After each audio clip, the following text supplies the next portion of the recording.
আপনারা হয়তোবা জেনে থাকবেন প্রায় মাস দেড়েক দুয়েক আগে বা তারও আগে একটি ট্রেড এগ্রিমেন্ট বা একটা নন ডিসক্লোজার এগ্রিমেন্টের কথা আমরা বারবার বলেছি, যেটি এই দখলদার বাহিনী আমেরিকার সাথে সম্পাদিত করেছে। অর্থাৎ এই ইউনুসের বাহিনী, আপনি জানেন যে সাম্প্রতিক সময় যখন ট্রাম্প ক্ষমতায় এলো তখন সে তার ট্যারিফ বৃদ্ধি করেছে, ট্যাক্স বৃদ্ধি করেছে বাংলাদেশ যে পণ্য রপ্তানি করে সেগুলোর উপরে। সারা পৃথিবীর উপরেই বিভিন্ন রকম বিভিন্ন সংখ্যায় এই ট্যাক্স বৃদ্ধি করেছে, বাংলাদেশের ক্ষেত্রেও সেটি বৃদ্ধি করা হয়েছে। এবং এই ঘটনার প্রেক্ষিতে বাংলাদেশের একটা প্রতিনিধি দল, এই অবৈধ প্রতিনিধি দল বলাই ভালো, তারা আমেরিকাতে গেছে এবং গোপনে আমেরিকার সাথে একটি চুক্তি সম্পাদিত করেছে, যেই চুক্তি মানুষের সামনে আনা হয়নি এবং একজন সরকারি কর্মকর্তা নিজের জীবনের ঝুঁকি নিয়ে এই চুক্তিটি পাবলিক করে দিয়েছে এবং সেটি আমাদের হাতে গত 2-2.5 মাস ধরেই ঘুরপাক খাচ্ছে। এবং সেই ভদ্রলোকের চাকরি চলে গেছে, এটা আমি শুনেছি, কিন্তু সাধারণ জনমানুষ কি জানে এই চুক্তির ভেতরে কি আছে? এই নন ডিসক্লোজার এগ্রিমেন্ট, অর্থাৎ যেই এগ্রিমেন্টকে মানুষের সামনে আনা যাবে না বলে শুরুতেই বলা হয়েছে, সেটি কি?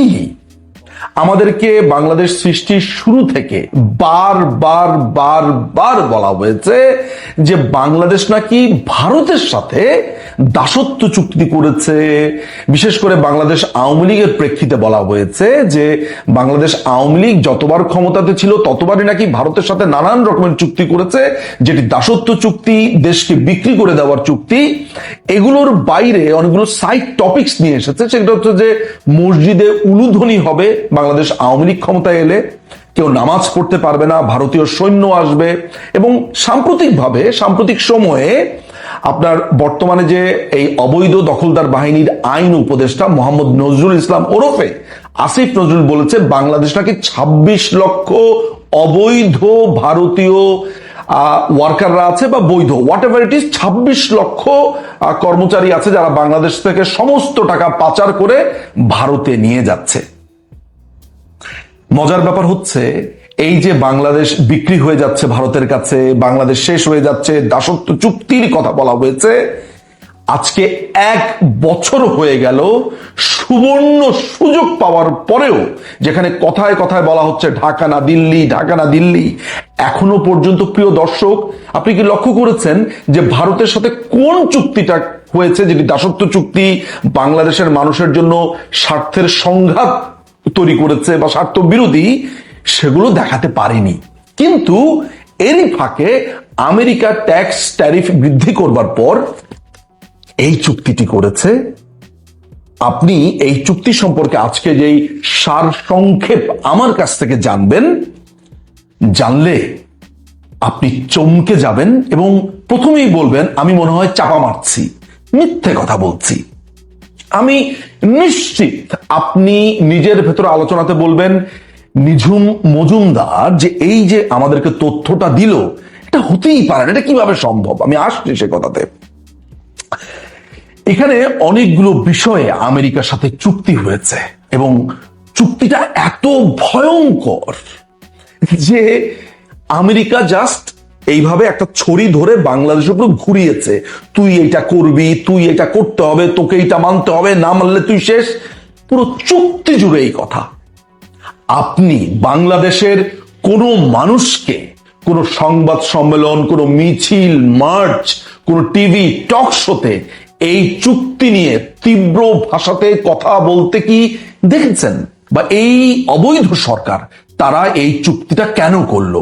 আমরা এই চুক্তি সম্পর্কে জানবো আজকে, এই চুক্তির সার সংক্ষেপ আপনাদেরকে জানাবো এবং কথা দিচ্ছি এই চুক্তির একটা ডিটেইল এক্সপ্লেনেশন নিয়ে আরেকটি ভিডিও করব, বাট এই ভিডিওর পরে। মেডিকেল ডিভাইস নিয়ে এই চুক্তিতে বলা আছে বাংলাদেশে আমেরিকার যেই আপনার রেগুলেশন আছে, food and drug administration, FDA, অর্থাৎ আমেরিকাতে যে পদ্ধতিতে একটি মেডিকেল ডিভাইসকে লাইসেন্স দেওয়া হয় সেটি সেফ কিনা, ঠিক কিনা, এই কথাটা আমেরিকাতে বলা হয়। বাংলাদেশের অথরিটি সেই মেডিকেল ডিভাইস বাংলাদেশে কোনো ধরনের টেস্ট ছাড়া, কোনো ধরনের নতুন রেস্ট্রিকশন বা কন্ডিশন বা কোনো ধরনের ট্যাক্স ট্যারিফ কিচ্ছু ছাড়া বাংলাদেশে সেটিকে আনতে দেবে। বাংলাদেশের অথরিটি এটি নিয়ে কোনো প্রশ্ন করতে পারবে না। মাথায় রাখবেন, বাংলাদেশের কিন্তু ঔষধ শিল্প একটা দারুণ একটা বুমিং একটা সেক্টর। আমরা ঔষধ রপ্তানি করি, আমাদের মেডিকেল ডিভাইস আমরা বলা যায় যে অন্য দেশ থেকেও কিন্তু আমরা অনেক কম দামে আনি, অনেক স্বল্প মূল্যে আমরা আনতে পারি, আমাদের ডিলস আছে বিভিন্ন দেশের সাথে। এই চুক্তির ফলে আমেরিকা এমন কন্ডিশন দিয়েছে যে আমেরিকা থেকে আসা কোনো মেডিকেল ডিভাইসের ব্যাপারে বাংলাদেশের অথরিটি কোনো রেস্ট্রিকশন, কোনো পরীক্ষা নিরীক্ষা কিচ্ছু দিতে পারবে না। সংক্ষেপে বলেছি, ডিটেল এক্সপ্লেনেশন আছে। ফার্মাসিউটিক্যালস, আমেরিকাতে যে ফার্মাসিউটিক্যালস দ্রব্যাদি বা পণ্যাদি তাদের সার্টিফিকেট অনুযায়ী সঠিক, আমেরিকা বলে দিচ্ছে বাংলাদেশেও ওই একই সার্টিফিকেট, অর্থাৎ আমেরিকাতে যা ঠিক সেটি বাংলাদেশ অথরিটি আর কোনো প্রশ্ন করবে না না না, বাংলাদেশকে সেটা মেনে নিতে হবে। বাংলাদেশের ঔষধের বাজার, ফার্মাসিউটিক্যালসের বাজার, মেডিকেল ডিভাইসের বাজার বা বাংলাদেশ অন্য দেশ থেকে যদি সস্তায় সেটা আনতে পারত, এটা কমপ্লিটলি একটা রিস্কের বা ঝুঁকির মধ্যে আমাদেরকে ফেলে দিয়েছে। এখন আপনি প্রশ্ন করবেন যে বাংলাদেশের অথরিটি কেন কোনো প্রশ্ন করতে পারবে না? আপনি প্রশ্ন করবেন যে বাংলাদেশের অথরিটি যদি কোনো একটা পণ্যের উপরে ট্যাক্স বসাতে চায়, ফার্দার প্রশ্ন করতে চায় যে তোমার কোয়ালিটি আমার দেশের সাথে কম্পাটেবল কিনা, আমার দেশের সাথে যায় কিনা, বা এটা আমার দরকার কিনা, বা এটা আমি এই দামে আনবো কিনা, সেই প্রশ্ন বা সেই রেস্ট্রিকশন আপনি দিতে পারবেন না।